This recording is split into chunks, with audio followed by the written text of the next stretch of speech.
Weiss residence, good morning. Hey, Dad. It's me. Hey there, Em.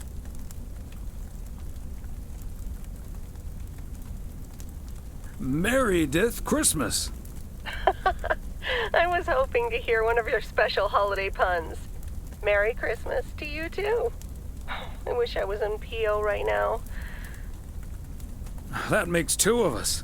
And probably 3, but Mom's at the motel. Guess I'm not the only one working today, then. Fine mess I got myself into, huh? Do you want my 2 cents, or shall I just listen? I reckon I already know what you're thinking, and you're probably right. I'll be okay, Dad. Work's progressing nicely, actually. And Tess is coming over later. She's also stuck here. We're going to try to cook up some semblance of a Christmas meal. Oh, that's good to hear, Em. But I'm glad the other Em will be in charge of my Christmas dinner. Can't disagree there. Her lemon mashed potatoes alone blows all my cooking out of the water. Oh, that reminds me, I need to try to pry that secret recipe out of her. I'm gonna call her at the motel right now. Thanks for talking, Dad. And Merry-dith Christmas. You got it, Em. Hang in there. Thanks. Love you.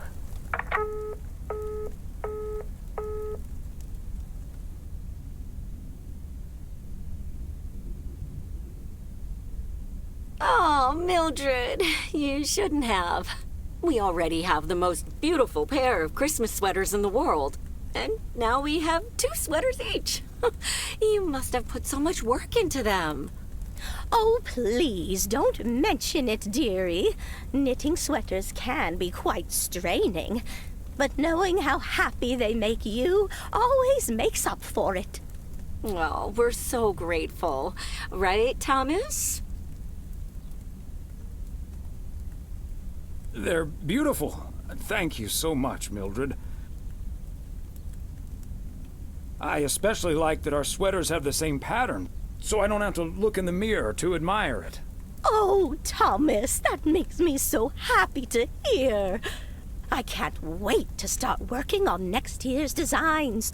I've also made sweaters for Frank and Jack and Robert and Bert, but they all said that wool gives them an allergic reaction. Isn't that a coincidence? Beth, I hope you aren't allergic to wool. You're not going to believe the coincidence, Mildred, but yes, I actually am. And it's such a shame. If only I, too, could celebrate Christmas wearing one of those beautiful sweaters. Anyway, Emily, would you be a darling and pass me the peas, please? Peas? I don't... Oh, you mean the string beans. I suppose peas would have gone lovely with the meal as well, now that you mention it. Right, Thomas? I've had some beans already. Thanks, dear. Oh, yes, of course. I meant the string beans. Of course, silly me. But let me get on with it. It's time for my presents now. And you may have already guessed that they're books. Mildred, why don't you open yours first? Well, I'm not really one for presents, but I appreciate the gesture. Let's see now. The Cat's Pajamas. I've never heard of it, but it has a nice title, I suppose.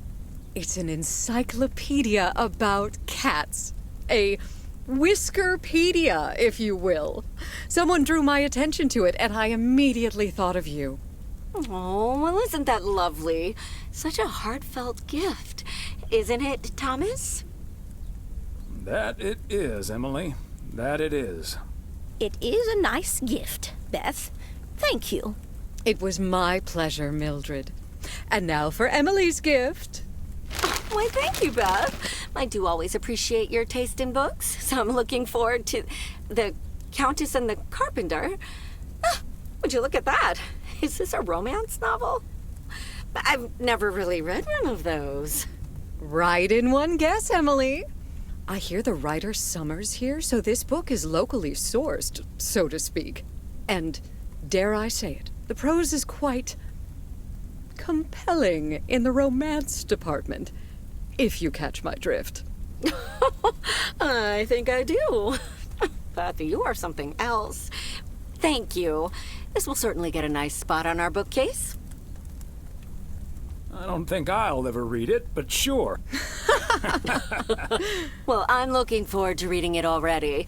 Thank you so much, dear Beth. You're welcome, Emily. I'm sure you'll love it. Okay, Thomas, it's your turn now. Let's see.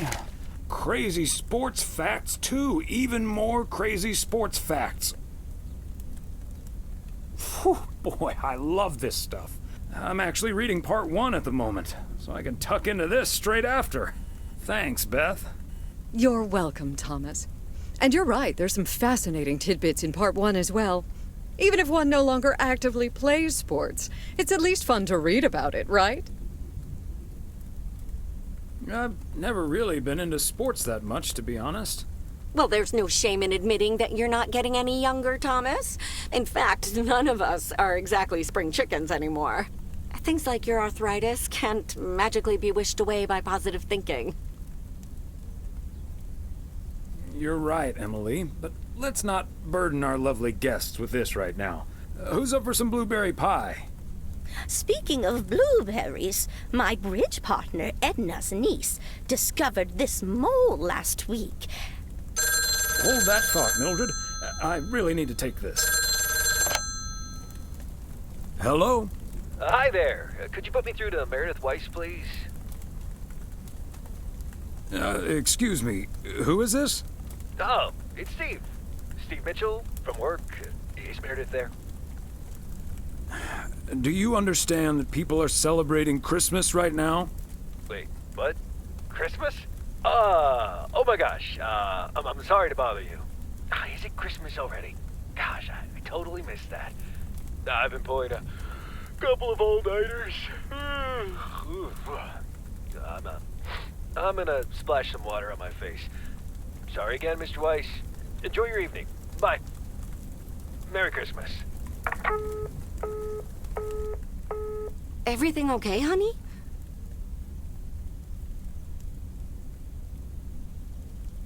That silly boss from Meredith's work called for some reason or other.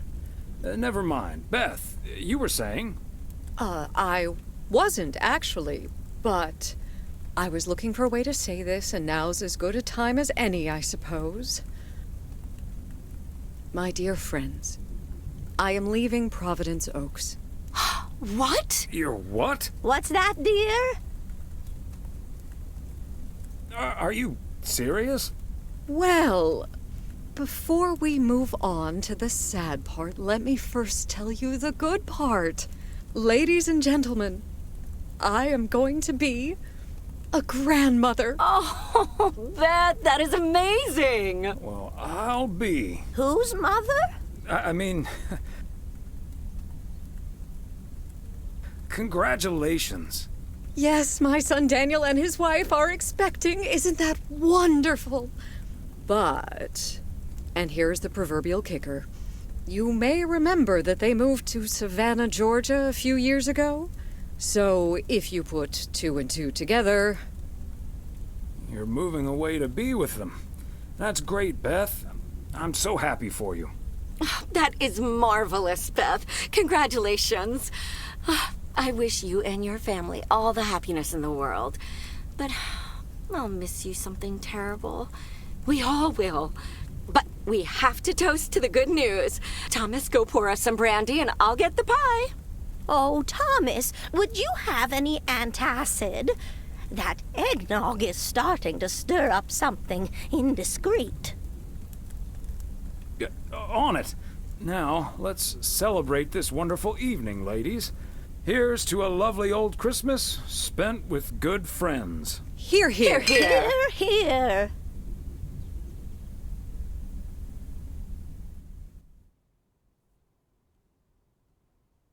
Hey, Thomas. Did you see the game last night? Morning, Frank. Nope, we had our Christmas dinner. What happened? The Celtics were up by 25 in the third quarter, but they still lost the game in double overtime. Wow. I thought the Celtics had a great team.